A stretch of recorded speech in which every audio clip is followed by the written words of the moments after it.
Oh,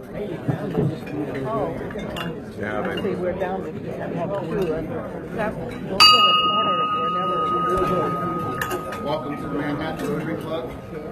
Please stand and join Roger Rice on the keyboard as he sings the first verse of America. My country, 'tis a peace, sweet land of liberty, of thee I sing. Land where my fathers died, land of the pilgrim's pride, from every mountainside, let freedom ring. You may be seated. Now I'd like to invite Simon Fryer to come and give today's moment of inspiration.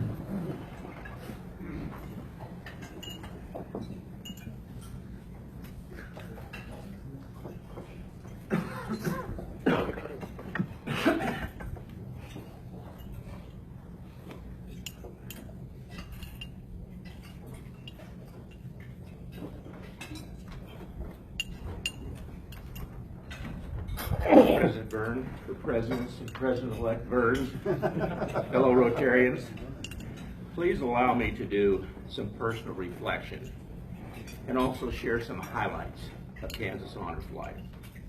First, where were you 51 years ago? And for you non-math majors, that was 1966.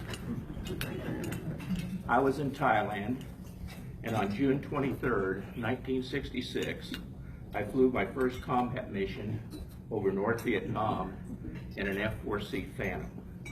I finished with 102 missions in December 66. Now, fast forward to last week. For 3 days and 2 nights, I was in Washington, D.C. as a member of the 49th Kansas Honor Flight. There were 41 of us, 2 World War II veterans, 3 veterans of the Korean War, and 36 of us from Vietnam. It was a very intense and awesome experience. There were so many highlights, I run the risk of President Vern giving me the hook. In the interest of time, let me share a few of those highlights. The top highlight was the fact that my son Wesley came up from Oklahoma City and was able to share the incredible experience with me. Next was the Vietnam Wall. When I graduated from the Air Force Academy in 1963, there were about 500 classmates that graduated. The names of 18 of my classmates are on that wall. Since there are over 58,000 names on the wall, you have to be organized to find them all. Luckily, they now have an app that fits on a smartphone, and I was able to locate all 18 by panel and line. Of the 18, 2 of them were my roommates. One was a roommate in graduate school, and the other my roommate in Thailand. He went MIA, or missing in action, on 8 August 1966, and I was flying that same day. My son was able to make etchings of both roommates' names. The last highlight was at Arlington National Cemetery and the changing of the guard. The state honor flights rotate who gets to lay a wreath at the Tomb of the Unknown. On Thursday, June 24th, a week from today, or last week actually, it was Kansas' turn. There were 4 of us in the wreath detail, 1 from the Army, 1 from the Navy, 1 Marine, and 1 Air Force. And you guessed it, I was the Air Force rep. What an honor that was. Finally, there are some members of this club with us today who are eligible to go on an honor flight. I am leaving some applications here at the head table for them to pick up. Thank you for allowing me to share one of the greatest experiences of my life.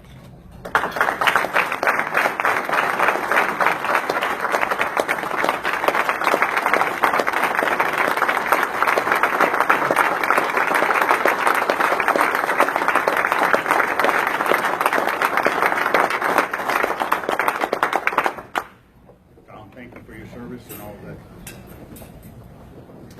Our greeters this week were Larry Bowers and John Janasic. Do we have any visiting Rotarians? We have Bob Ward, who is Rotarian. He's transferring from Hilton Head Island, and I understand he was here last week also. Bob? Welcome, Bob.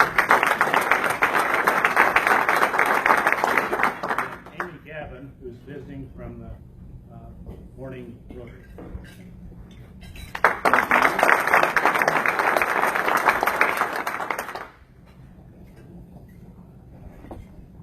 Now, guest of Rotarians, I know Bill has some special guests, so why don't we get started with Bill?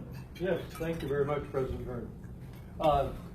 First of all, I want to introduce Eric Martin, who was here last week, and Eric is not yet a Rotarian, but is already bringing other Rotarians to Rotary. Pretty impressive. Secondly, I want to mention that we know that Vern Henricks is being installed today, and he has the honor of having people come from thousands of miles away, Rotarians, to be present for this event.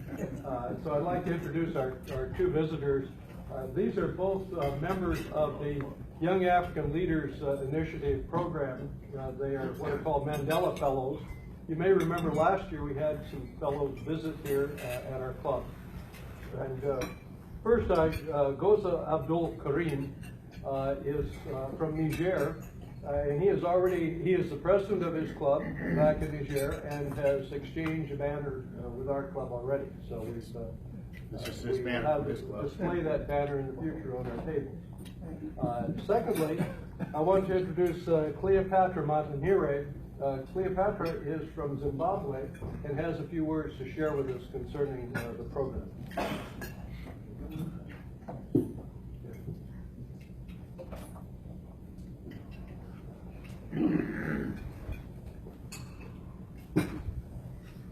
Good afternoon, ladies and gentlemen. My name is Cleopatra, is introduced, and that is Karim, my colleague. We met at Kansas State University after we managed to succeed to be 1,000 of the selected applicants for the Mandela Washington Fellowship out of 60,000 applications that we made the entire Africa. So we're honored because the work that we've been doing in our communities as Rotaractors, as Rotarians, and even in our individual capacities in what they identified as leadership is what has brought us here. And now, furthermore, it has brought us to have this meeting with you. So we really appreciate that, and we thank you for having us. To just shed some light a bit more, Karim is doing a lot of work in one of the 6 areas that we concentrate on as Rotaract and Rotary, which is education. He's affording several children and individuals in really disadvantaged communities, and he's been taking education and technology to those areas. On that note, it is what has made him be exceptional to the extent of being selected as one of the 1,000 in the 60,000 applicants to come to this place. I myself am a dental surgeon by profession. In my country, there's been quite a bit of some challenge. I'm sure most of you know my president, President Robert Mugabe. So as a result of that economic instability, we've had several areas and hospitals that have been established having their dental centers shut down. I took it upon myself to start doing voluntary dental and medical outreaches and getting volunteers to start going to those areas so that they can be afforded dental treatment. And as a result, that's what made me be selected for this project.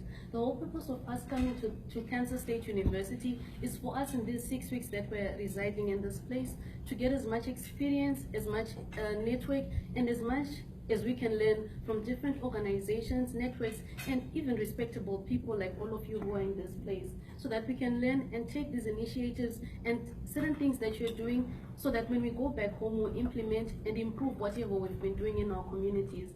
We thank you so much for affording us this opportunity to just tell you a bit of ourselves. We're here throughout the meeting. If you have anything that you'd like to know or any other ways that you'd be interested in partnering with us in furthering our causes, which have brought us to fly over oceans to come in this place, we're available and we'll be interested to tell you more about us. Thank you so much.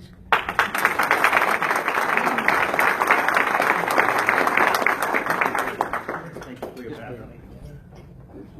Over here on my right, do we have any guests or returns? Moving to the center. Okay, this is Sarah Shoddy. She's in audiologist with Associated Audiologists, and they were gracious enough to sponsor a role in our tournament past Monday, and Sarah's applied to be a member here, so we're welcoming her soon.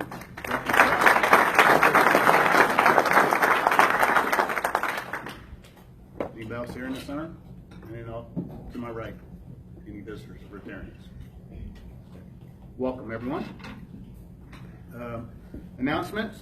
As you can see up front, we've made some changes. We have some new technology, some new flat screens. So it doesn't look like our audio is very strong today, but that's another issue that we'll be facing. But until the hotel gets their technology project on board, this is what the board decided to go with. So this is our new technology moving forward. So and cut money for this month is costly.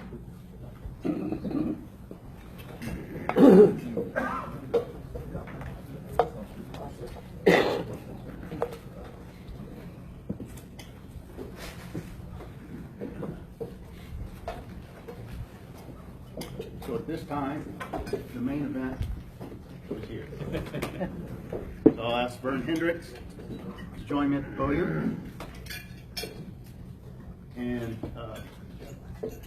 I want to congratulate Vern on becoming the next club president. And with that, Dean, you want to come up here as part of this?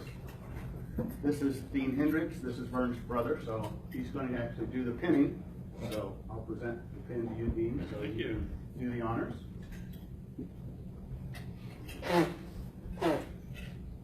He's old, so give him time, all right?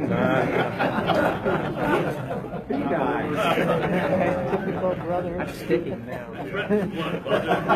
But it is a great honor to be able to put the president's pen on your younger brother. I was president of the Rotary Club many years ago, and then I realized what it is, and it's an honor for me to do this for my much younger brother. He always says much younger brother. Thanks to the president.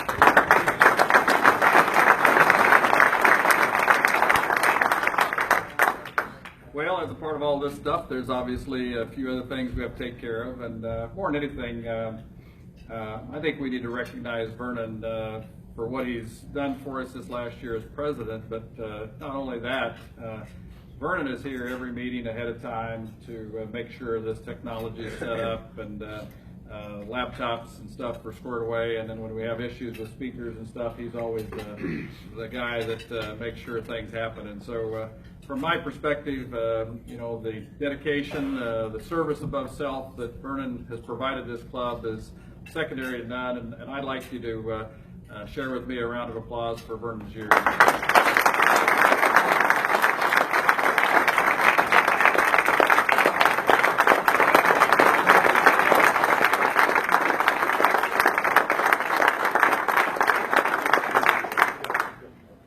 I told Vernon I'm not going to pin this on him because technically he doesn't get to put it on until next week. So congratulations. And also as a club, we've always given past presidents a plaque.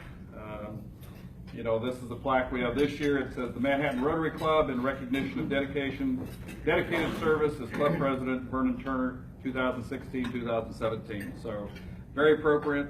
Vernon, congratulations again. Thank you.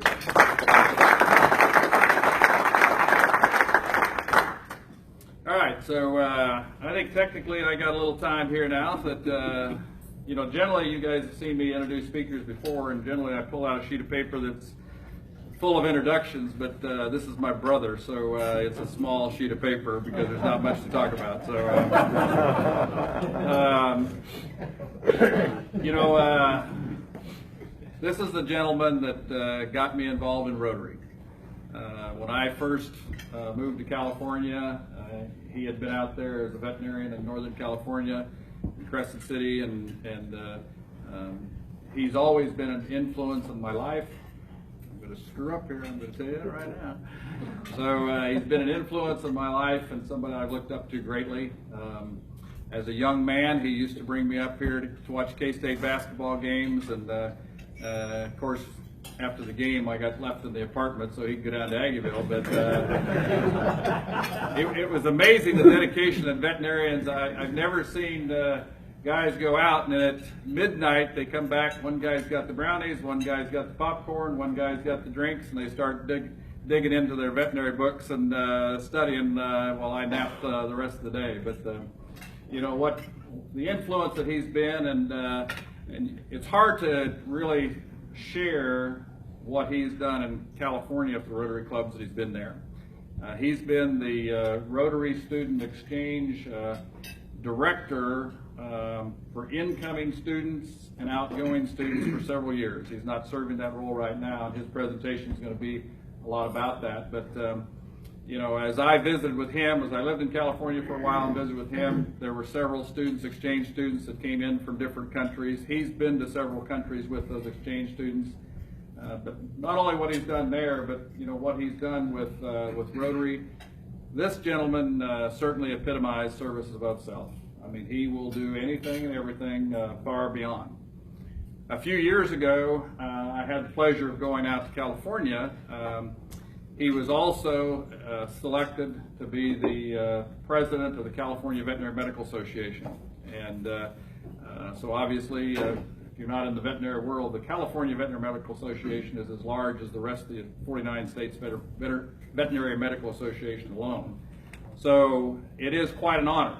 But I do remind you that California, Northern California, is a state too where they pass bills before they do their research, and so consequently, I don't know if they knew what they were doing when they passed it, and they got him in there. So he's been a member. You know, he came last night in time for this event. There is a little happening this weekend with my daughter getting married, but he arrived at 6 a.m. this morning in the hotel and had breakfast, hasn't gone to bed in the process. Now, many of us that know him would probably suggest that he doesn't have the sense enough to get in out of the rain, but nonetheless, he is here. I would like to introduce and welcome somebody that's a special man in my life, my brother, Dean.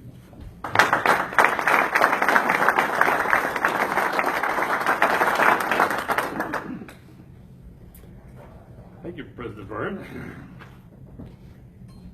And past President Vern. Welcome, fellow Rotarians. A little history about this is that, you know, his weekend he's talking about his daughter's getting married, and a couple months ago when we were talking about me coming out for the wedding, he asked when I was going to get here, that if I can get here before Thursday, I could be at the meeting where he gets installed as president. I said, well, that's great, I'll do that. He says, good, here's the program. So then what do I talk about? You know, I thought, well, maybe there's something an older brother knows about his younger brother that a lot of you Rotarians don't know. Here we go. But then as I was thinking about that, I thought, you know, he's going to get this podium again after I do, so maybe that's not a good idea. So we'll go back to my Rotary and Rotary passion. Like you said, I was a member Rotary in Crescent City for 8 years, and up there I was a member good standing and everything, but our club wasn't like the one in Citrus Heights where I am. We did good things. It was not as much hands-on physical work as that.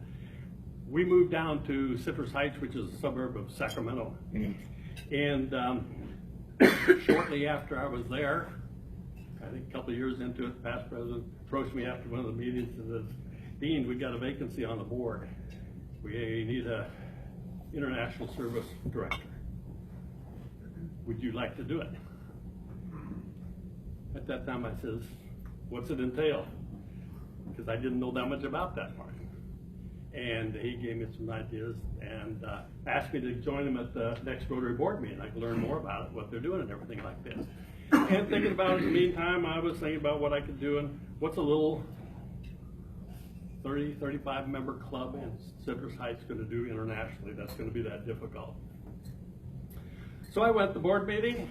When I come up for International Service Director's report, I was introduced as the new International Service Director. Yeah. something routine going on here? Well, anyway, I took on the job, and of course, I didn't have much to report that night. But as we went, I found out what our club was doing, which was very little in international service. I think we was supporting a orphanage over in Korea or something like this. But other than that, we weren't doing much at all. There are several things that could be done in international service, and one of them that was my favorite is Group Study Exchange, which is no longer a Rotary program, I believe. But Kathy, my wife, hosted 5 or 6 of them while they were visiting the Sacramento area. But then in the spring of that year, our president handed me this application for a Rotary Youth Exchange student. And he says, Dean, we should look into this. I think this is something we could do, our club would like to do, and everything. So not knowing anything about it, I went into it again and started looking, and I called our district chairman for the Rotary Youth Exchange, found out more about it, and it sounded interesting. Kathy and I had previously talked about hosting a youth exchange, youth exchange student, but hadn't really actively pursued it. Well, when I looked at this, brought it back to the club, told them what it entailed and that, and Rotary likes to have about 3 host families for the year that we share. And we couldn't at that year prior commitment, couldn't be first host for the 3, and the current president said they'd like to host but couldn't be. And that same day, the past president, Cecil, says, Connie and I will host first if you want to do it. So I signed the papers, sent them off, and that's where it all started. And we ended up meeting a young man from Mexico that August, come to live with us in our city for a year, go to high school for his school year. And I'll admit that the first host student, the club, our first student, a club host, has a lot to do how far they go with it, because all students aren't easy, but Juan was very easy. Juan won over the hearts of all the women, all the mothers. We were, like I said, second host family, and in March, April, when we packed him up for his third host family to come pick him up, saying our goodbyes, my wife started shedding tears, just to let you know how good an experience that was. Since then, young boy, teenager, went off to college and that. We would contact him for a while, lost contact for a while, but about 4 years ago when I went to the NAN conference in Cancun, NAN's North American Youth Exchange Network, which is all the Rotary districts in Canada, United States, and Mexico formed this group. Went to that conference down there. Juan drove down from Campeche to Cancun, which is a several hour drive, spent 2 nights and a full day with us, he and his wife and young child. It was just like old days, just like he just left. Several experiences like that. One other one this book reminds me of. When Juan was living with us, Melissa, my youngest daughter, was probably 6, 7 years old. And one of the things that won his parents' hearts and everything is, I came home from work one day, saw Melissa sitting on Juan's lap. Juan was reading her book to her, which I thought was great. But stop and think about it. Juan was here to learn English. That was one of his primary goals. He wanted to go to college, he wanted to learn English. But with him reading at a first grade level in the book was good for him to get started with. And of course, Melissa, that age, didn't hesitate telling him when he was wrong. That was no problem at all. Our next student was a girl from Sweden, who we probably had the most contact with. Petra came to live with us, and we were her first host family, and ended up hosting her for a full 9 months because second host family got transferred, no second host family. We had such a good experience with her, we kept her that time and then passed her on, which was supposed to be the third for the last section. But Petra's parents have been over to visit us 2 or 3 times. First time was while she was living with us, and it was at Christmas time. It was the year I was president-elect, and I could see Myrtle at our dining room table that evening saying, Dean, if you go to Munich, Rotary International Conference was there. If you go to Munich, we will be there Wednesday afternoon. Conference over and pick you up, take you to Sweden. They were there. They took us to Sweden, but it was a week later before we got to Sweden. We toured Germany, Austria, right up the Rhine, clear up to Denmark, and then into Sweden. And we ended up staying 2 weeks in Sweden with them. My wife explained the trip back home like it was the King and Queen of America came to Sweden for a visit. They took care of us. They've been over several times. Petra's been back several times. Petra's sister and her husband's been back. Petra's cousins have been back to stay with us. Matter of fact, 2 years ago, Petra and her family is back to visit us again up over the 4th of July up at our cabin up in the Sierras. And we enjoyed that family just like our family. Medium girl from Brazil. My youngest daughter here again, Melissa, she was working for the UFC at an event down in Sao Paulo. When she was there, Medium and her husband drove up there just to take Melissa out for dinner one night. And when Medium was living with us as a probably 17, 18-year-old, Melissa was just probably 8, 9 by then. But they made a connection, and it's still there, still there. My other daughter, Amy, spent one summer in Sweden with the Carlsons, just because of that. Our most frequent visitor back, maybe not the closest, probably Sweden's the closest, but just to give you an idea, we make connections, all of them. It's easy to do it when they live with you and you're living with them. And most frequent visitor is a boy from Stefan from Belgium. He came to live with us as an exchange student probably a little better than 20 years ago. And he's been back to visit us more often than once every other year. He came back, had his wedding back here so that his host families here could be at his wedding. He was actually more connected, I think, with 2 of his host families in the United States than he had a dysfunctional family at home. And he has a host brother here in California and 2 host families in California that he is connected with. One other student I want to tell you a little bit about, David McLeod. We never hosted him. He was in our district. And being involved in the district, you get to know a lot of the students. He found out through connections and through Facebook that we were going to take a trip to Australia and New Zealand. We went to Australia, got on a cruise ship, and went around New Zealand for a week. He notified us that when we got to this one port, I forget the name of the city is now, that when we got there, he would be there to meet us, take care of us for the day. He did. We met his wife, his children. We'd never seen them before. He took care of us for the day, took us back. That was a great experience again. Just like they never left. 2 stops later on that trip, we got off the boat. Kathy and I had the day, no regular trips planned. Went into town, visited the town, came back a little bit early to the boat. On our way back, walkway, going up to the gangplank, heard our name, Henricks. This fellow off the side there holding up this big white sign. Dean and Kathy Henricks. I'm David McLeod's father. We didn't know he was going to be there. We went back early, so we took over to a little hotel restaurant area there, sat and talked with him for about an hour or so.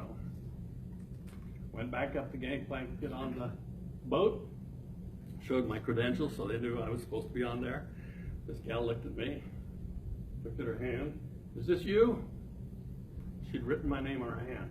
David's father had gone all the way up there to make sure I didn't get on that boat without going back to see him. Yeah. The experiences and the connections you make. It's just unbelievable. Those are my experience and rewards. And we know this program is not for Rotarians. Actually, the program is for the students, right? Like I said, back then I was international director, and at that time Rotary only had 4 avenues of service, didn't have the youth service or new generation. So the foreign exchange program was in the international. That's why I got involved with it.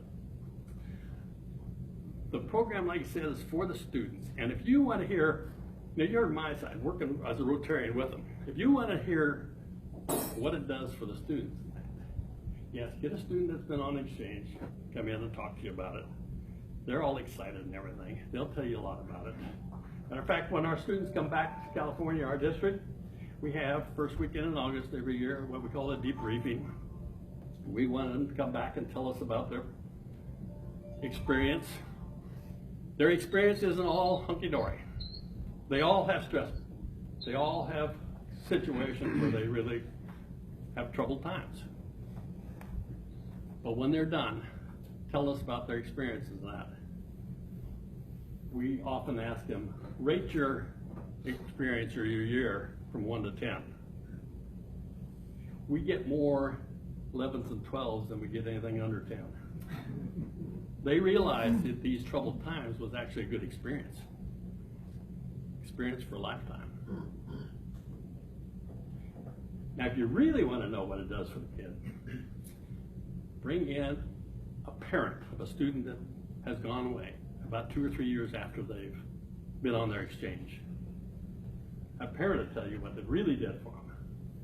Yes, the students got all the exciting things, but the parent will tell you that probably over that year they were gone, they matured 2 to 3 years. A lot of life skills were gained, and it was an experience well worth it. We find siblings of students that went out, knowing full well that their sibling, their older brother or sister, they've had some tough times, and had some real tough times once in a while, but they still want to go because they've heard all about the good times. It's just a great experience for the kids.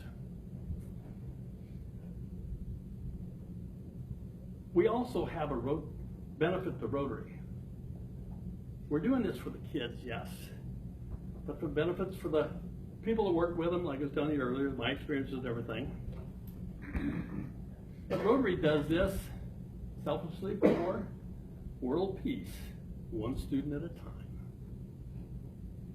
And you think back at it. These students go over there, like for instance, districts host, some districts have 1 or 2 students, some districts have 50, 60 students. But let's say probably the average is somewhere between 15 and 20. Our district this year is down to 12. We've had up to more than that, but let's say those 12 students living in our district this year, and this year they're all from different countries. Not only those 12 students through high school meet a lot of Americans, Californians, make friends there, connections. They've also made connections with students from 11 other countries. And this network continued for years afterwards. I told you earlier about our connection for, went back to see Juan. We'd lost track with him a little bit. Our connection from our Swedish student down to a Brazilian, back to Juan, got us back to us. And these students aren't all the ones that we hosted. Kathy and I have hosted 13 over the years, but being working with the program, we've been involved with a lot more. I could say we've had probably 6 or 8 students come back and live with us, visit with us for a while that we never ever hosted. We just got to know and we're good friends. It's a program that lasts a lifetime. It's a program that when I started it, which have been like the 84, 85, something like that. Got started on the program because we was hosting one at the time, and when he had district events, we went with him, took kids with us, and the organization in our district at that time would have their meetings when the kids are off at their events. We'd have their meetings and everything, and I was asked if I wanted to join at that time. I said, no, I said, I can't, I'm president-elect, I'll be president next year, and I don't want to get over-involved in that. Well, that wasn't good enough excuse. Bob says you could just audit the course for 2 years, then you'll be on track with us. And that's what happened. Been there ever since. Been working with these kids since like 84. I don't know that I'll stop. I have no intentions. I think Vern mentioned, I was district chairman out there. We have a rule in our district, kind of an unwritten rule, that we 3-year term as district chairman. It's a little extra work and everything, but it takes a little while to get knowing what's going on. Sometimes I wish that after I was into my presidency at the local club, I had another year to do it right, because I just learned what I was doing. Right? I talk you out of it? No, but even after, 30 years or whatever it is, I'm still learning. The problem we have now, especially getting people involved with it, is that a lot more vetting is required now to get host families, get people working with the program than it used to be. That first student I was telling you about, I knew the other 2 Rotarians well, been in their house, sign them up, let's do it. Now, I know them. If Vern wanted to host on it, background checks. Department of State has to have their quiz for you and they take their exam. Youth Protection Authority has to go through this, just right on down the line. It takes time to get it done. But compare it to other youth programs you may be doing, may not be doing. The rewards are direct proportion to the amount of work it takes. I've been involved with our club doing RILA. RILA's a good program, but I haven't had too many of those RILA students come back and visit with me, stay with me, come back to the club once in a while, tell us what happened. But I don't know where they are now. A lot more of these 13 students that I've hosted, I know where they are now and what they're doing. And they come back and visit. I, as you might have guessed by now, I'm really fond of the Rotary Youth Exchange program, and I think it does wonders. Most of us don't realize just what all it does. But I would encourage you to get involved with it if you can, as the urge to. It's very rewarding. I don't know what my time schedule is yet, but Questions? questions? I'd be willing to take questions. We don't have any now. I can hang around a little later and visit with you and take questions if you want to talk about Rotary Exchange, or if you want to talk about Vern, that's fine too. So when you go through the background check, is that a one-time deal? So like, once you're on the program, are you in the program once you're No. passed? It's every time? I have to have a background check, criminal background check, every year. The Department of State exam I have to take every year. Now this local orientation, Youth Protection Agency, only one time, but those 2 you have to do every year. Both, and it's not just the host families doing this. On the district committee, we all have to do it. If your club's involved, the president should supposed to have to do it. Anybody involved, the club counselor is supposed to do it. And these students we have, they all, let's say a young gal from Manhattan you send over to Belgium. They're required to have a counselor here that's in contact with them, email, phone. They're required to have a counselor over there. All these people have to be vetted. And like I said, it's kind of difficult then. Some families are hesitant to go through all this. But take this family now that you're sending this student over Australia, Brazil, what it is. That student's family isn't hesitant. They kind of appreciate the fact that knowing those people up there are getting vetted and everything, rather than just send them to a family they don't know. It's all for youth protection. All this is for youth protection. So we have to look at it that way. A little bit more work, but it's for youth protection. That's what we're here for. Yes? Does your club provide your students with a stipend? Yes. This is, I don't know what I could actually say it's required, but it's highly recommended. And it varies out there what we have in our district. It probably runs about $125, $150 a month for the other students.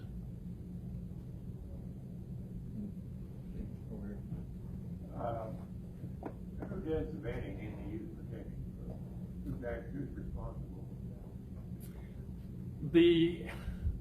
I guess the responsibility would be like the district committee, but we don't actually do it.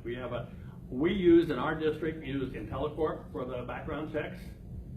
and we have the MAN, this North American Youth Exchange Network I was telling you about, has programs set up to help do this, and they're online. A lot of it now we can do online, but still there has to be person-to-person contact. For instance, let's say you're going to host a student. I can't give you that student's application until you've gone through all this vetting. Whereas we used to look at the application, yeah, I'll take that student. Can't do it. Can't show you a student or anything until you get the vetting. And I have to come to your house, go through a lot of the orientation there, have to take pictures of your living room, your kitchen, your bedroom, your bathroom, and they have to be put on this website. Other questions? Yes. If the club president doesn't pass the background check, can the club still participate?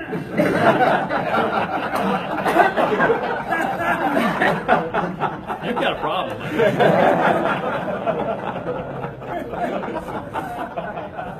Right on.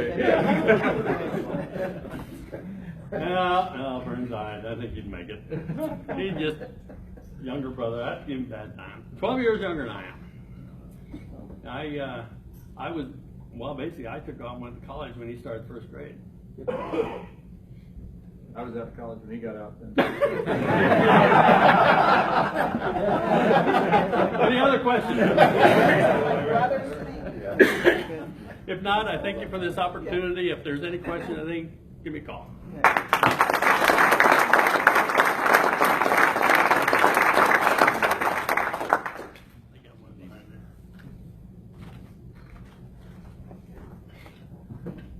Thank you, Dean. And for you speaking today, we'll donate a book to DuPont Elementary School Library. And it is a Theodore Seuss Easel Award winner. So, do we have a holiday and appreciation? We do, Rebecca Goldman. Hey, Rebecca.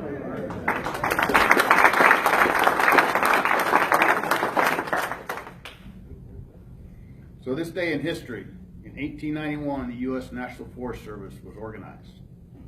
And in 1916, I guess in recognition of Tom being a pilot, the first Boeing aircraft flies for the first time in 1960. And in 1927, the first flight from the West Coast arrives in Hawaii. And in 1964, the Civil Rights Act of 1964 passed after an 83-day filibuster in the U.S. Senate. And on the way here today, I heard that in 2007, the first iPhone was released. And over 1 billion have been sold since. We are adjourned. See you later.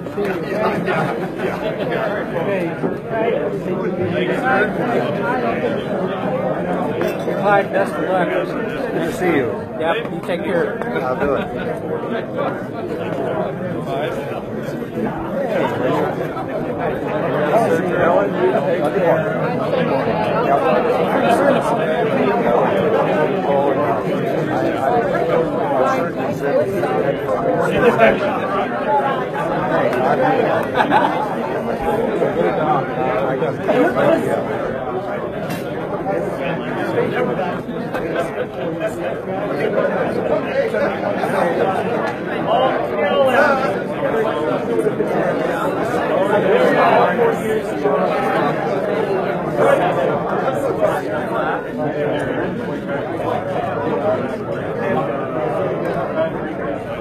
How'd your, you want to tell me, how'd your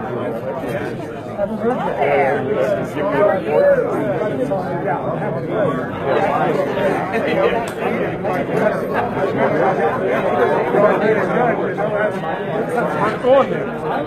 Okay. Hi there. Okay.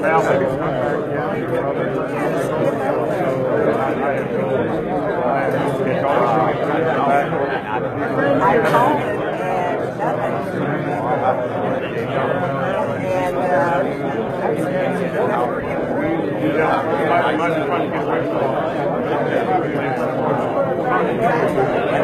Yeah.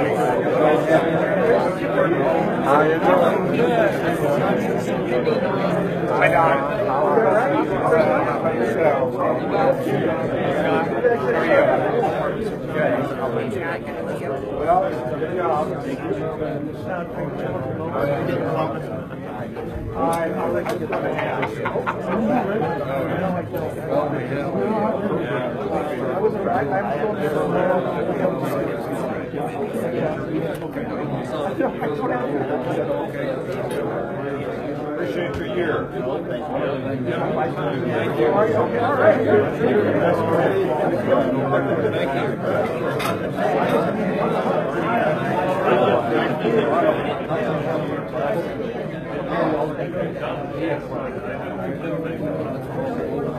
Hey. President.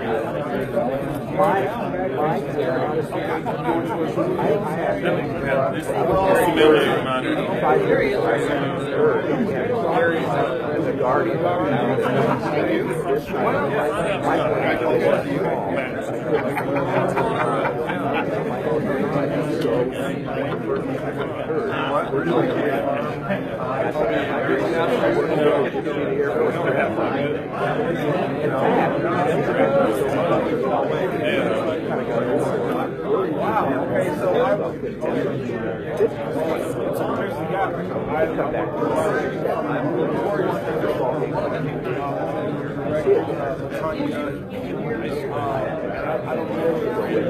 When I went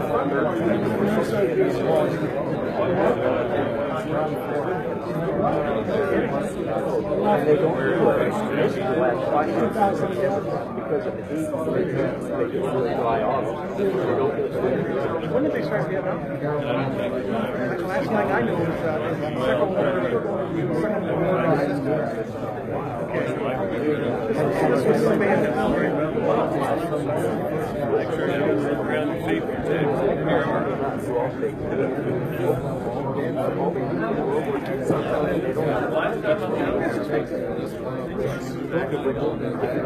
have you ever been to the website?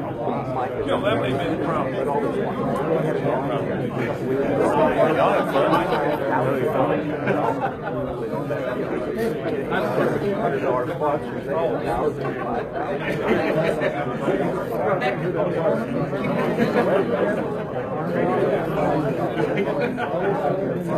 Well, thank you.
Well, that's what I was doing. Someone went to South.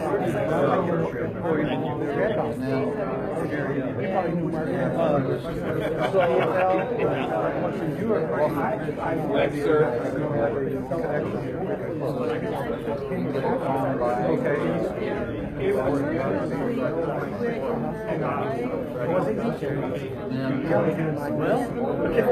And the cadets couldn't understand.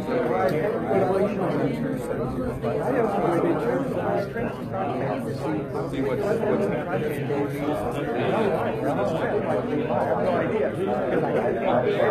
I wouldn't do it again.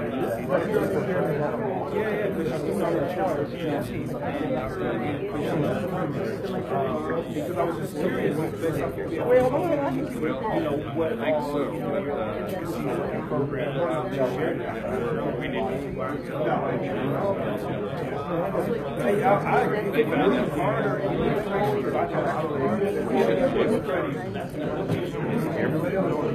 Bill, you got a pen? We're gonna have a meeting. You need to find a pen. Vern will have it. Sure is. Vern's got it so far.